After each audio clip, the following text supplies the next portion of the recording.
A guerra na Ucrânia aumenta custos de importação dos combustíveis em Moçambique. Depois de falhar prazos, resultados da comissão de inquérito sobre erros no livro da sexta classe são conhecidos na próxima semana.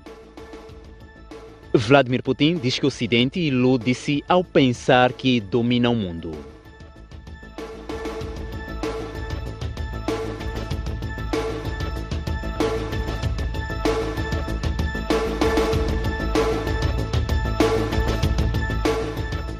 Muito boa noite e bem-vindo ao jornal. A guerra na Ucrânia está a aumentar o custo de importação dos combustíveis. Um navio nos portos nacionais paga agora $55 mil, um aumento de mais de $30 mil. Uma guerra que acontece na Europa, mas com fortes impactos em Moçambique. Aqui, com a crise na Ucrânia, os combustíveis ficaram escassos, porque tanto Moçambique como outros países já não têm acesso ao combustível russo. Como consequência da crise, os portos nacionais têm registrado uma grande procura que está acima da capacidade instalada. Este fato cria oportunidade para as empresas portuárias agravarem os custos de atracagem de navios em espera. Os custos com as sobreestadias dos navios aumentaram consideravelmente. Estavam numa média de $22 mil dia, passaram para $55 mil por dia, e também mesmo o frete dos navios andavam por volta, estamos a falar de navio de 45 a 55 mil toneladas, andavam por volta de $200 mil, e neste momento já estão a $550 mil. Mesmo assim, o país continua a importar petróleo. Mas devido às subidas contínuas dos preços no mercado internacional, o tempo dos contratos de compra poderá reduzir pela metade, como forma de reduzir os custos de importação. Isto também tem a ver com a exposição do próprio país, não é? O risco de manter preços altos. Se fosse um contrato de 6 meses, teríamos que manter esses preços até janeiro do próximo ano. E há previsões a nível internacional, na pesquisa que nós fazemos normalmente, de que no terceiro trimestre deste ano os preços poderão reduzir consideravelmente. Nós temos sempre estoque mais do que 22 a 30 dias. Então, há sempre a reposição. A reposição acontece de 15 em 15 dias, se formos assim dizer. Portanto, não há risco de ruptura de estoque no país. E a Hemopetro já tem uma expectativa da redução do preço do petróleo. Enquanto isso, a importadora moçambicana de petróleos lançou um concurso e já tem proposta de um novo fornecedor de combustíveis que começa em agosto. Neste momento estamos no final de um contrato com o fornecedor do Kuwait, a IPG, e vamos agora em agosto iniciar o novo contrato com o futuro fornecedor, que em primeiro lugar neste momento está a TOTSA, a Total Energy. O nome do novo fornecedor de combustíveis ainda vai à aprovação pela Comissão de Aquisição de Combustíveis Líquidos e só depois é que haverá a assinatura dos contratos para o início do fornecimento do produto. Empresários da Zambésia sentem-se prejudicados com o custo de transporte de bens e queixam-se da falta de um transporte marítimo. A Climane, na Zambésia, tem porto operacional que beneficiou a menos de um ano de obras de dragagem no investimento de $2,7 milhões. Um porto vazio e que recebe navios a conta-gotas. Este é o ambiente que se vive numa infraestrutura que devia dinamizar a economia da Zambésia. Aliás, outrora colocou a província em melhores cenários, mas hoje não. O porto de Climane até beneficiou recentemente de trabalhos de remoção de 330 mil metros cúbicos de sedimentos pela Hemodraga, no investimento de $2,7 milhões, mas a entrada de navios deixa a desejar. A questão de exportações, nós neste momento usamos o Porto de Nacala, porque não era viável exportarmos através de Quelimane. Já havíamos tentado, exportámos no passado através da Manica, mas chegou uma altura que era imperioso termos as nossas exportações em dia e o Porto de Quelimane não nos assegurava essas exportações.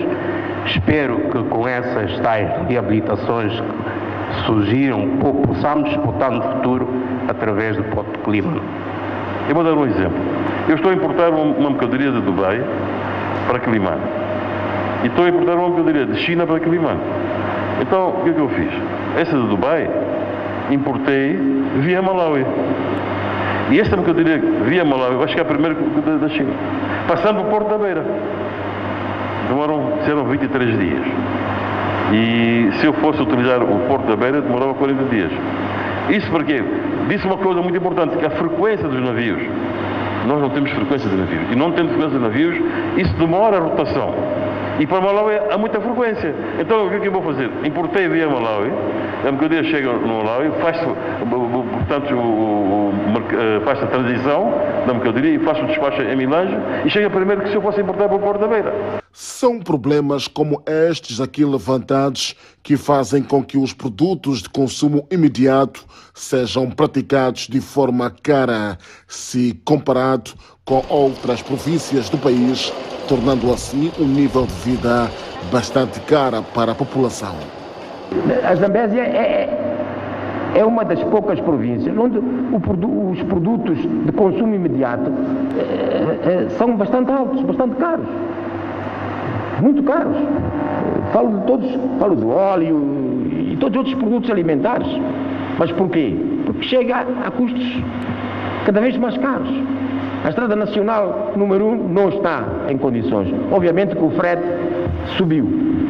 O tempo de espera alto. E todas estas questões, juntando-se, só encarece a vida. Mas encarece e quem paga? Quem paga somos nós, o cidadão. Então tudo podemos fazer para ajudar, vale a pena fazermos. O que vale a pena fazer é tornar possível a utilização deste porto, que por falta de navios, os empresários locais preferem recorrer a portos de Nampula e Beira em detrimento de Quelimane. Seguimos contra as notícias. O presidente da República exige maior combate aos terroristas em Cabo Delgado. A exigência foi feita durante a sua recente visita às zonas afetadas pelos ataques. A visita do presidente da República à província de Cabo Delgado começou no distrito de Enquabe, onde no dia 5 de junho deste ano um grupo armado assaltou a aldeia Nanduli e matou civis, além de ter incendiado várias casas da população, que provocou uma nova onda de deslocados. Sob fortes medidas de segurança, Filipe Nussi percorreu a pé algumas artérias da vila para provar que o distrito não está inseguro, apesar das ameaças terroristas. Viemos ver como estão, qual a calma que existe e viemos ver os titios que estão se juntam aqui para criar a tranquilidade por causa daquele pânico que aconteceu lá na aldeia vizinha. Ouviram falar, não é? Sim. Então alguns meninos que fizeram aquilo, eles são meninos que saíram da mesma aldeia. Saíram, foram se juntar, foram enganados. E uns estão a chorar agora, então voltaram para ir queimar a sua própria aldeia. Depois de tranquilizar a população de Enquabe, Filipe Nussi foi a Macomia, um dos distritos mais afetados pelo terrorismo em Cabo Delgado, onde além dos habitantes falou com as forças de defesa e segurança. Continuem a influenciar positivamente esses jovens. Eles precisam do vosso comando. Naturalmente, quando o jovem vai, olha para trás e vê o seu comandante a seguir, a tendência é progredir. E por isso estamos a vossa atrás agora, para vos ver a progredir e a continuar a bater duro o inimigo, sobretudo nesta zona. Mas sobre outras coisas eu já falei com os vossos comandantes. As missões que vão receber agora hão de ter com alguma clareza e com alguma dureza para o inimigo, para ele saber e continuar ele em debandada como se encontra. Bom trabalho. Dima Comia, o presidente da República, foi a Nangade, um dos distritos que, apesar da forte presença das Forças de Defesa e Segurança de Moçambique e dos países da África Austral, ainda registra focos de terrorismo. Depois de Nangade, Filipe Nunes foi ao distrito de Moeda, onde pediu às Forças Armadas uma nova abordagem no combate ao terrorismo. Alguns pensam, alguns até são moçambicanos, pensam que nós iremos chegar um dia, como fizemos no passado, ir à Praça da Independência ou ao Estádio de Machava, dizer: a partir de hoje proclamo que o terrorismo acabou. Isso, não há nenhum país que fez esse comunicado para parecer que o trabalho terminou. Aquilo era uma outra coisa, essa é outra coisa, o terrorismo. Onde que não há terrorismo? Pequena coisa, há tiros. Em que país? Em que continente? Então, continuemos, porque essa é uma operação que vai permanentemente continuar. Como nós chamamos de dizer, unidade nacional, temos que alimentar sempre. Não vamos nos cansar de dizer isso. E como também o combate tem fases. Vocês viveram a fase de 2021, onde a situação era de grande envergadura. Quando eles tentaram entrar em Palma, uma semana logo a seguir estive lá. Encontrei-me convosco nas trincheiras. Vim aqui. À noite vocês estavam a cantar, a fazer formatura, aqui a dançar, a prepararem-se. E a população agora no mercado é diferente, a conversa. Para os que percebem a língua daqui, é o Swahili. Aí em Nangade disseram: Itaí Mzee. Diz: faça tudo por tudo. Porque eles estão a ver o trabalho que vocês estão a fazer. Falam para mim, mas falam para vocês, porque sabem que vou transmitir. A visita do presidente da República a Cabo Delgado acontece numa altura em que o grupo armado retomou os ataques terroristas, cerca de um ano depois de uma relativa paz reposta com a ajuda das Forças Armadas estrangeiras. Houve redução de pedidos de asilo de refugiados a Moçambique nos últimos 6 anos. Os altos níveis de repatriamento e os conflitos armados no país podem estar por detrás desta redução, de acordo com o Instituto Nacional de Apoio dos Refugiados. Moçambique acolhe mais de 28 mil refugiados e requerentes de asilo, na sua maioria fugindo de conflitos militares e perseguições provenientes do Congo, Burundi, Ruanda e Somália. Estes números, segundo indica o relatório de tendências globais do Acnur, apresentados esta sexta-feira, tendem a baixar nos últimos 6 anos, movidos em parte pelas ações de repatriamento, mas também pelos conflitos armados que o país tem assistido. Esta situação também está refletida ao nível do Centro de Refugiados de Maratane, na província de Nampula, onde se registra uma redução substancial do número de refugiados em cerca de 51% nos últimos 6 anos. E no presente ano, de janeiro a junho, não tiveram lugar novas chegadas de refugiados no centro de Maratane. É possível que Moçambique já não seja um local atrativo para a busca de refúgio, mas é necessário percebermos e analisarmos como é que está a situação a nível regional, para ver se a nível dos outros países a situação também é a mesma. No entanto, nos últimos 10 anos, o número de deslocados no mundo duplicou, tendo atingido o recorde de 100 milhões de pessoas, e parte destas são moçambicanas. These numbers are staggering and unacceptable. It is now a well-established realization that humanitarian response alone are insufficient to meet the staggering needs and finding solutions for refugees. We need a response that reaches across the humanitarian development nexus to find lasting solutions for refugees. Já os refugiados em Moçambique pedem ao governo a melhoria da sua situação no país. Falta de estatuto de refugiados residente em Moçambique. A aquisição da nacionalidade moçambicana já passa mais de 2 anos que os refugiados passam mal por falta de passaporte. O mesmo relatório indica ainda que o número de pessoas obrigadas a abandonarem as suas residências em consequência de guerras, violência e violações de direitos humanos reduziu em Moçambique para quase 79 mil em 2021 contra 530 mil registradas em 2020. A comissão de inquérito criada para investigar os erros no livro de Ciências Sociais da 6ª classe falhou o prazo de apresentação do relatório.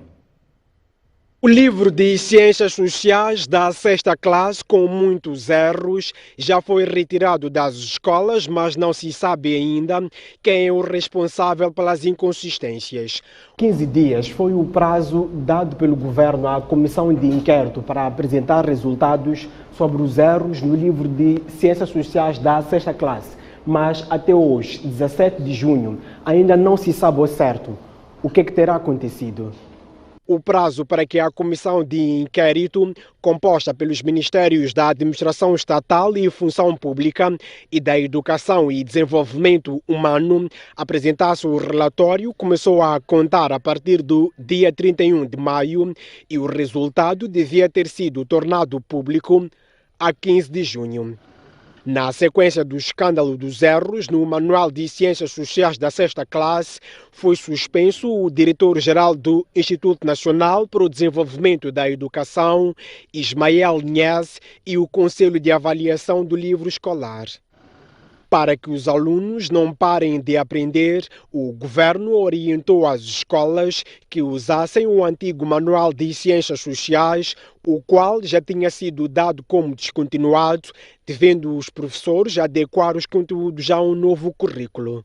Contactamos o Ministério da Educação e Desenvolvimento Humano para compreender o porquê da demora na apresentação dos resultados da comissão de inquérito, mas ninguém se dignou a prestar qualquer tipo de informação. A STV sabe também que sequer há novos prazos.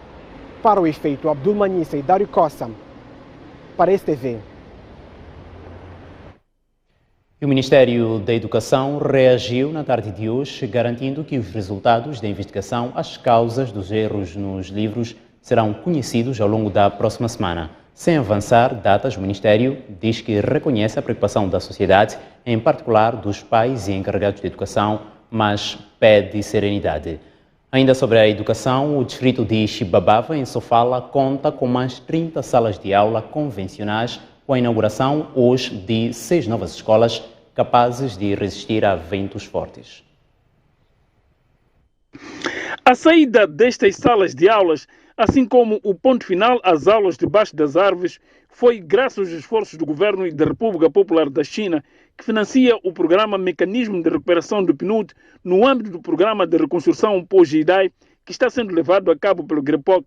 Foi na base deste financiamento que foram construídas 6 escolas primárias, contendo no total 30 salas de aulas.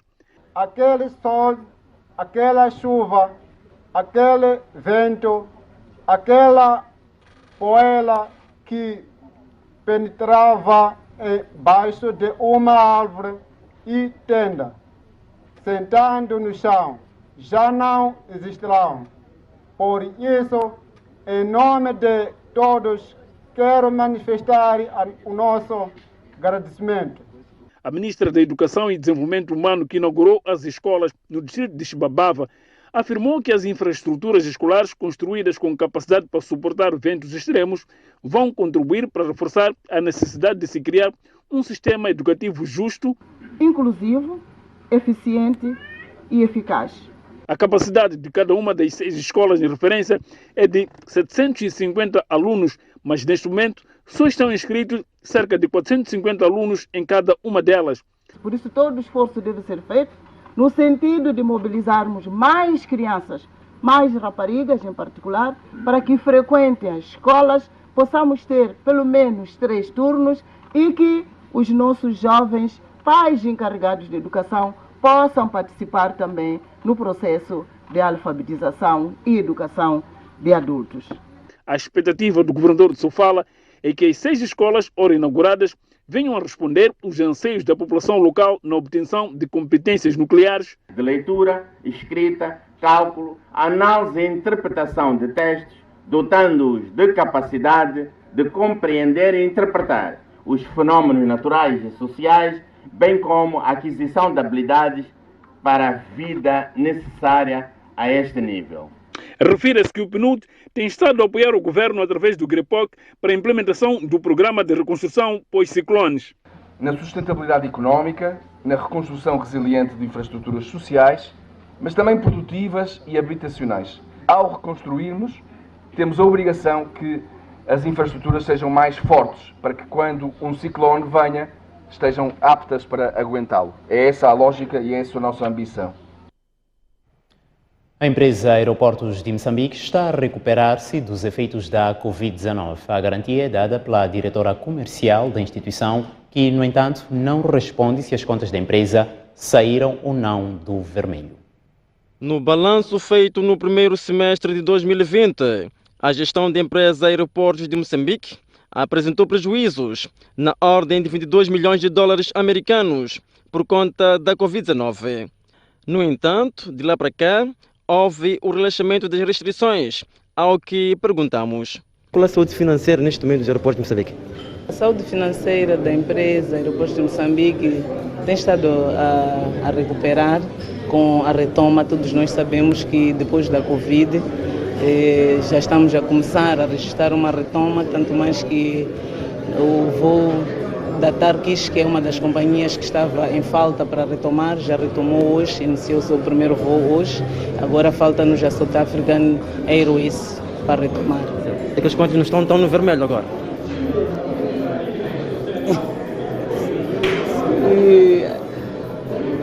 Nós estamos a trabalhar, Quanto ao aeroporto Filipe Nyusi, localizado em Xongweni, na província de Gaza, a gestora diz que ainda está em estudo o plano para sua rentabilização. O aeroporto de Xaixai, o aeroporto Filipe Jacinto Nyusi também está a funcionar, tem um voo semanal, que é o voo da nossa companhia de bandeira, e também está sendo feito um trabalho de modo a poder levar mais operadores para aquele aeroporto. Quanto a este aeroporto, insistimos. O que de concreto foi feito para garantir que aquele aeroporto não seja mais um encargo para o Estado? O aeroporto está aberto, está operacional e tem recebido tráfego particular, e o voo regular é apenas este da companhia de bandeira, mas tem estado a receber tráfego de voos regulares e voos privados. Recentemente, o chefe de Estado deu orientações para a garantia da sustentabilidade do aeroporto de Nacala. Sobre o assunto, o aeroporto de Nacala está a funcionar, agora temos cerca de 5 voos semanais, que são os da nossa companhia de bandeira, e agora está-se a trabalhar no sentido de mais companhias poderem voar para Nacala. A dirigente falava esta sexta-feira, à margem da cerimônia de lançamento de um serviço exclusivo de atendimento privilegiado a utentes do aeroporto de Maputo, designado Meet and Assist. Cerca de 19 mil habitantes do posto administrativo de Lozulo, em Tete, tinham de andar 12 quilômetros para chegar a um hospital. Para reduzir o sofrimento, foi aberto um novo centro de saúde. Para ter acesso ao atendimento médico, sobretudo especializado, a população do posto administrativo de Lozulo, no distrito de Angoni, em Tete, caminhava 12 quilômetros. Em casos de doenças, a alternativa era vizinho Malau. As mulheres grávidas são as que mais ressentem do problema no momento de dar à luz, o que as coloca em situação de risco em suas vidas. Sempre nós dirigimos ao nosso podemos dizer, ao país que está em redor. Por exemplo, o país malauiano. Quando ele no Malawi, no hospital, fazemos muitos problemas. Muitas perguntas, você sair aonde? Sair no Lozulo, sim. Agora lá não tem hospital, sim, não tem hospital. Agora estava muito problema, estamos me deixar no hospital, não me atende nada por causa de... Esse é moçambicano. Para além da inexistência de uma unidade sanitária nas proximidades, a população de Lozulo queixa da precariedade das vias de acesso e falta de água potável. Estão a conseguir por causa da nossa estrada, muito não está bem mesmo. Se transporte para sair daqui para chegar na vila, passa muito dinheiro. Passamos para desde a fronteira, Caloma, depois a vila. Leva muito tempo para chegar na vila. Para mitigar o sofrimento, foi inaugurado esta quinta-feira um centro de saúde totalmente equipado e entregue ambulância para o transporte de doentes. A representante do Ministério da Saúde e a secretária de Estado em Tete exigem dos profissionais de saúde atendimento humanizado à população. Convidar a todos para que possam atender não somente em quantidade, mas acima de tudo em qualidade, prestando cuidados de saúde de qualidade e humanizados à nossa população. Mamães não vão sofrer 12 quilômetros para dar parto. Tem aqui o hospital, aqui próximo aqui. É sensibilizar outras mulheres e avisar que nosso posto de Luzulo já está aberto a partir de hoje. Com a inauguração deste centro de saúde de Luzulo, cerca de 19 mil habitantes irão beneficiar-se de assistência médica medicamentosa aqui em Angônia. As imagens são de Manuel Dimo, Rogério Valentim, para a STV. E os cerca de 19 mil habitantes em Luzulo deixam de percorrer 12 quilômetros para ter acesso à saúde. Momento agora de uma curta pausa, mas antes a informação cambial. Até já. De volta ao jornal e bem-vindo uma vez mais. A Baía de Pemba, capital da província de Cabo Delgado, já tem uma praça do Medical. A infraestrutura foi construída na marginal da cidade e contempla um monumento e uma área de lazer. A Praça do Medical de Pemba foi inaugurada pelo presidente do município local, Florete Motarua, numa cerimônia testemunhada pelo governador do Banco de Moçambique e contou com a presença de alguns cidadãos da Bahia. Inclui-se a colocação de um colchão de pedras debaixo dos caminhos, o que melhora a drenagem das águas pluviais, evitando a erosão, e o plantio de palmeiras, casuarinas, cactos e outra vegetação local como forma de evitar a erosão. Esta Praça do Medical é resultado de um memorando de entendimento entre o Banco de Moçambique e o município de Pemba. A cidade de Pemba ganha um patrimônio histórico, cultural, turístico e o banco continua a valorizar cada vez mais a nossa moeda, o metical, que é o símbolo da soberania nacional. A Praça do Medical de Pemba ocupa uma área de cerca de 13 mil metros quadrados, além do monumento composto por 11 moedas de bronze que representam as 11 províncias de Moçambique. Foram construídos bancos e mesas para lazer, passeios, balneário público e foi colocada iluminação pública. A Praça do Medical de Pemba é a quinta a ser erguida pelo Banco de Moçambique ao nível do país. Esta praça deixou a cidade de Pemba com uma imagem diferente, bonita, mas importa lembrar que foi bastante contestada pelos ambientalistas por ter sido construída numa zona de proteção parcial. De Pemba, Isidina Chá, STV. E da Praça do Medical, em Pemba, seguimos agora para a atualidade de fora de portas. A Comissão Europeia recomenda que seja concedido à Ucrânia e à Moldávia o estatuto de candidatos a membros da União Europeia. O estatuto significa que os dois países já ultrapassaram a primeira fase dos requisitos de adesão ao bloco.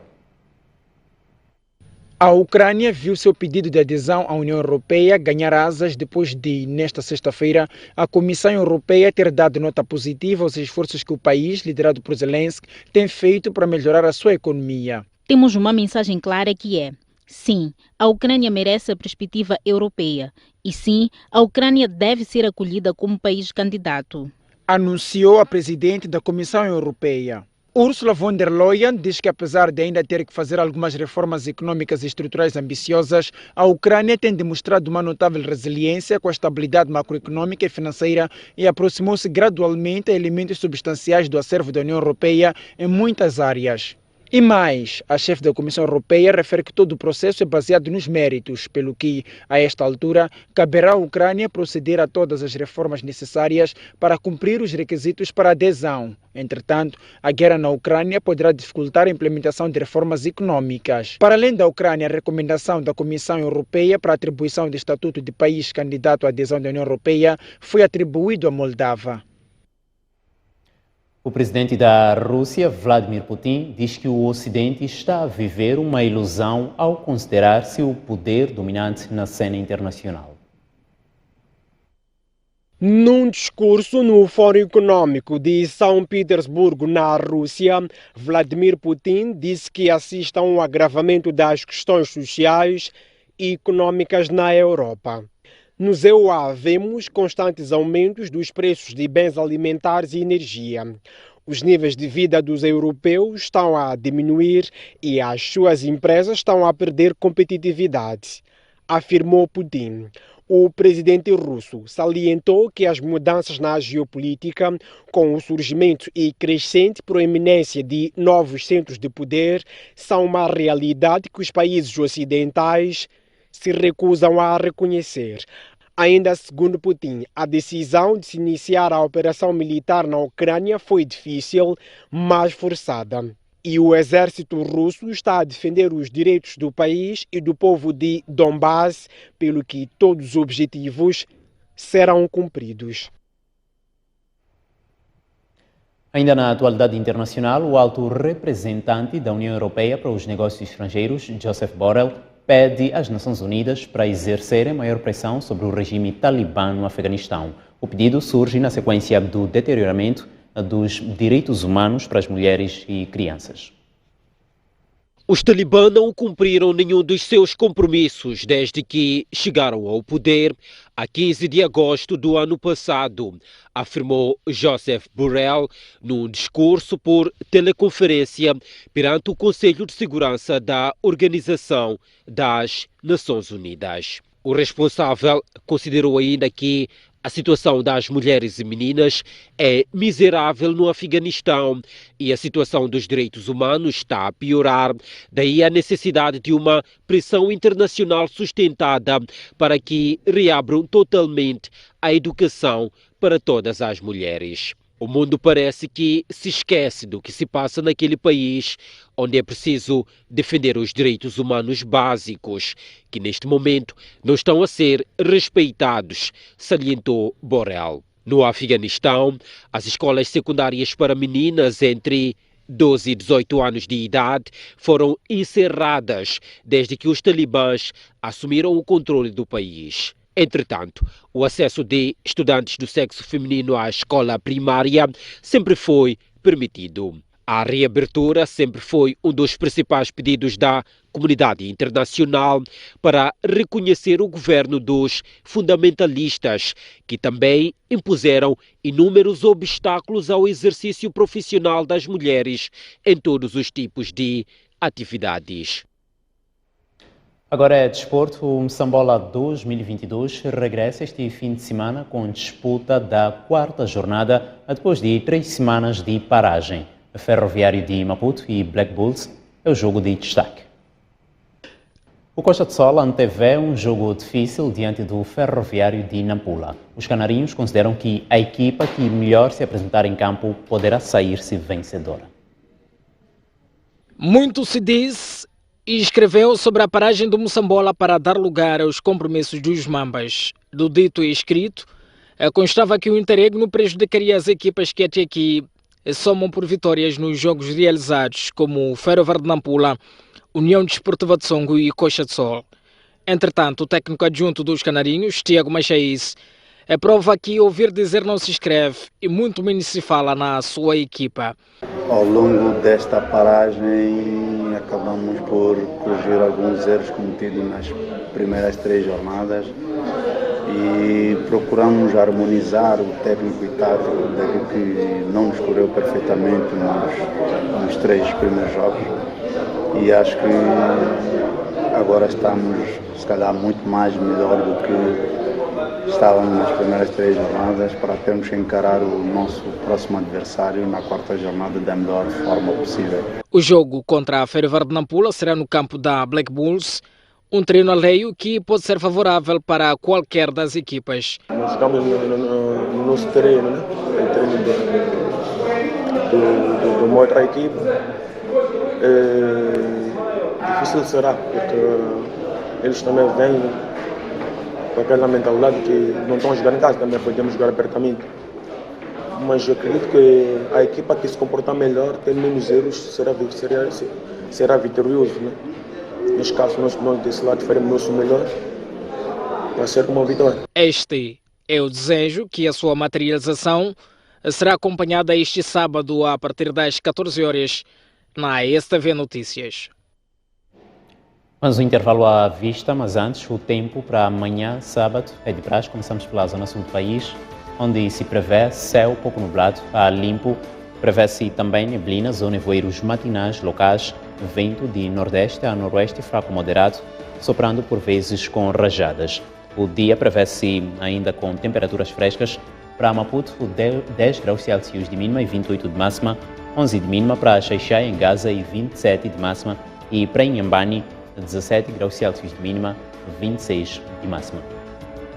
Para a região centro do país, prevê-se céu pouco nublado com períodos de muito nublado. Há também previsão de neblinas ou nevoeiros locais, vento de sueste a nordeste, fraco a moderado. Beira, em Sofala, 18 graus Celsius de mínima, 26 de máxima. Em Chimoio, Manica, 11 graus Celsius de mínima, 23 de máxima. Para Quilimane, na Zambésia, 17 de mínima, 26 de máxima, 19 de mínima e 29 de máxima para Tete. Na região norte, prevê-se céu geralmente pouco nublado, neblinas ou nevoeiros locais, vento de sueste a sudoeste, fraco a moderado. Nampula, 17 graus Celsius de mínima e 28 de máxima. Lixinga, em Niassa, 11 graus Celsius de mínima e 23 de máxima. E por fim, para Pemba, em Cabo Delgado, 20 graus Celsius de mínima e 28 de máxima. Até já.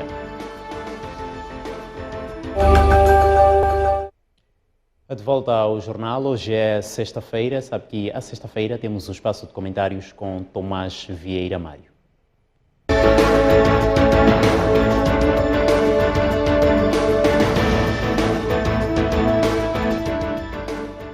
E Tomás Vieira Mário já está aqui em estúdio. Tomás, muito boa noite, bem-vindo aqui ao espaço de comentários. Queria destacar alguns marcos da semana, tal é o caso da tomada de posse do novo Ministro dos Transportes e Comunicações, Mateus Magala. Queria perceber de si o que esperar da nova direção dos Transportes e Comunicação. Boa noite, Sr. João, boa noite, telespectadores. Bom, na verdade foi um facto muito badalado, digamos assim, ao longo da semana, a tomada de posse do Dr. Mateus Magala para Ministro dos Transportes e Comunicações. E acho que esse facto foi tão noticioso quanto era o seu antecessor sobre a avaliação que se fazia do seu desempenho, que era muito baixo, o desempenho do ministro antecessor era muito baixo. Então a chegada do Dr. Magala, digamos que veio evitar expectativas sobre se vamos encontrar um ministro que dê aquele super ministério outra energia. Ele é um ministério enormíssimo e complexo, com vários setores. Só os caminhos de ferro, por si próprios, podem ser um ministério, pela sua dimensão.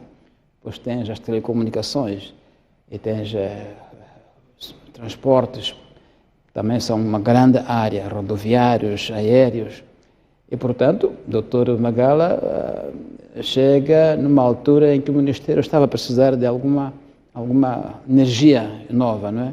E por isso mesmo deve haver sobre ele muita alta expectativa, se calhar acima daquilo que seria razoável esperar.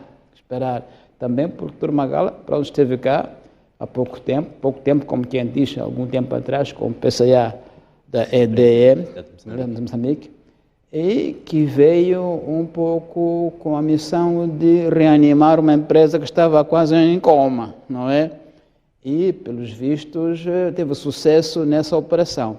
Então, todo este contexto dá uma alta expectativa sobre ele, sobre o Ministério, mas obviamente que teremos que não exagerar, esperar que o Dr. Magala chegue e com uma varinha mágica faz milagres, não é?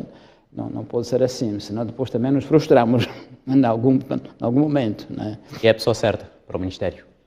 Bom, como eu digo, contando com aquilo que é o seu perfil, o seu histórico de um gestor de topo na área da banca, recursos humanos, também a experiência que nos deu na EDM, todo esse percurso dele nos dá uma esperança, uma expectativa de que seja um quadro com competências muito, muito altas. Agora, o Dr. Magala vem de uma área de gestão, digamos, empresarial, onde provavelmente os indicadores de sucesso são muito mais tangíveis, são talvez muito mais imediatamente mensuráveis. Mesmo a propósito, Tomás, vindo ele de uma área empresarial, consegue sobreviver àquilo que são os desafios de uma gestão política? Pois, é mesmo isso que estava a dizer, que é uma área de trabalho diferente, a área política, não é? Que tem as suas próprias nuances, suas próprias particularidades. A pressão político-partidária pode, muitas vezes, atropelar, entre aspas, a competência técnica do Dr. Magala. E, portanto, creio eu que é uma área onde ele terá que saber situar-se e navegar com equilíbrio, de modo a que não perca o seu poderio técnico, talvez distraído ou empurrado para agendas político-partidárias, porque há sempre este risco de os grandes gestores, grandes conhecedores técnicos, quando chegam no mundo político, são arrastados para outras agendas e isso pode até ensombrar o seu desempenho. E, portanto, como eu digo, é um ministério enormíssimo, com questões complexas, portanto, ter-se-á que lhe dar tempo e espaço de trabalhar e menos levá-lo para problemas, para agendas político-partidárias que o podem tirar do foco da sua missão, na minha opinião. Então, acho que é um desafio realmente sério, na minha opinião, porque não sei até que ponto o Dr. Magala tem este arcabouço de jogo político-partidário, ao mesmo tempo que fica um gestor de topo eficiente, com o equilíbrio que se pretende. Pois bem, Tomás, tivemos esta semana o pronunciamento do académico Severino Ngüenya. O filósofo diz que um provável terceiro mandato de Filipe Nyusi seria um mecanismo de autodefesa para a salvaguarda da sua vida e a liberdade, por conta de erros que terá cometido enquanto presidente da República. Queria perceber de si, Tomás, este é um tema, terceiro mandato, que vem gerando algum debate. Como abordar a transição de mandatos de forma pacífica?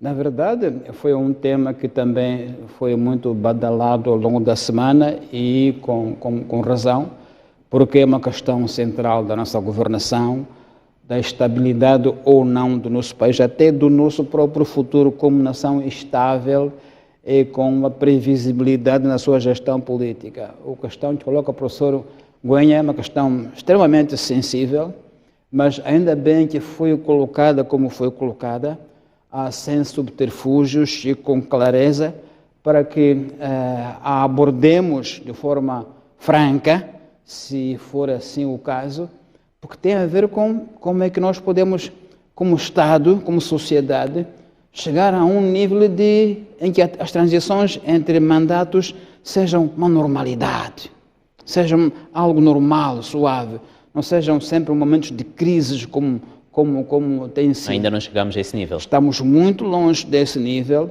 e eu penso que o levantamento que faz o professor Ngüenya é muito importante em termos de que vamos ver se é este o problema mesmo ou não. Se for este, vamos abordá-lo. Vamos abordá-lo de forma pragmática, de forma frontal, para que o país não fique refém.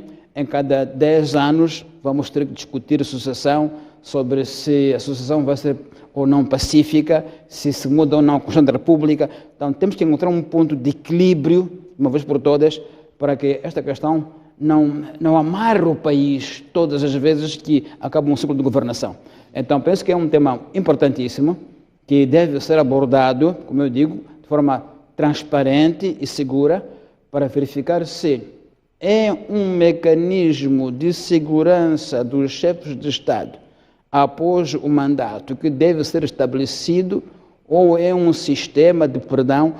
Ou seja, temos que discutir para encontrar uma saída de estabilidade institucional. Tomás, para o caso concreto, um terceiro mandato seria a estratégia de autodefesa do atual Presidente da República pelos erros? Na hipótese que... Quais é que seriam esses erros, a olhar para o pronunciamento? A hipótese, o professor Nguyen, ele muito bem contextualizou.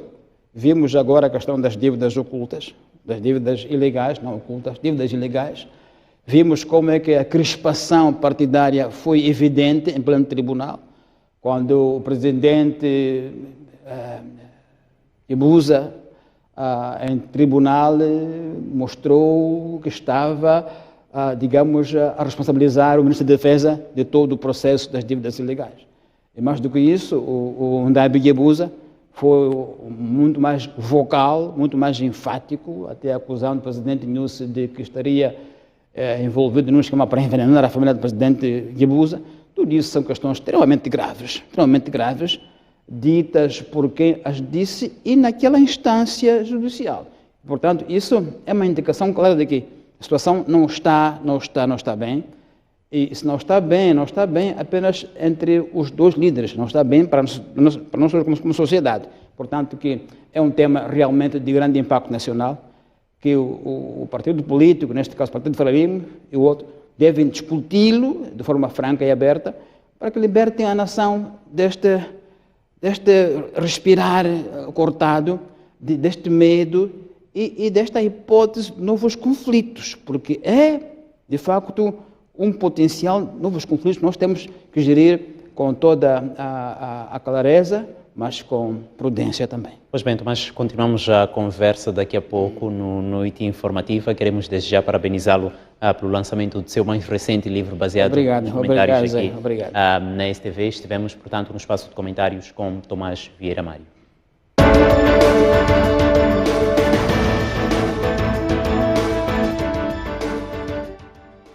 Pois bem, está tudo dito e visto aqui no Jornal da Noite. Temos encontro marcado para daqui a pouco no Noite Informativa no canal STV Notícias. Até já.